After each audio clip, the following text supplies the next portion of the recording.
አንዳንድ ሰው ሱጁድ ሲያደርግ እንዲከፍ ማድረጉ ሱና ነው። እንዲም ያስተኛዋል። ኢንቢሳጥ አልከልብ ይባላል። የውሻ አይነትን አቀማመጥ ከዚህ ጀምሮ ያለው እንዲህ መሬት መንካት የለበትም፣ መነሳት ነው ያለበት ነው። የሁለቱ ማለት ነው። ይሄ ዚራ እነዚህ መነሳት አለባቸው። የሰጋጅ አቀማመጡ መቀመጡ ነው። አን ሪጅሊሂል ዩስራ በግራ እግሩ ላይ ይቀመጣል። መፍሩሸተን የተዘረጋ ሆኖ መፍሩሸተን የተዘረጋ ሆኖ ወነስቡል ዩምና ቀኙን ደግሞ ያቆመዋል።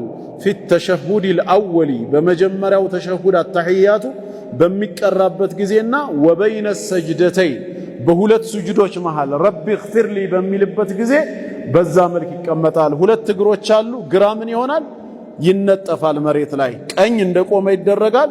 በዚህ መልኩ ይቀመጣል ነው። ይሄንን የሚያደርገው መቼ ነው? የመጀመሪያውን ተሸሁድ ቁጭ ብሎ አተህያቱ በሚቀራበት ጊዜና በሁለት ስጁዶች መሃል ረቢ እግፊርሊ ብሎ ዱዓ በሚያደርግበት ጊዜ ማለት ነው።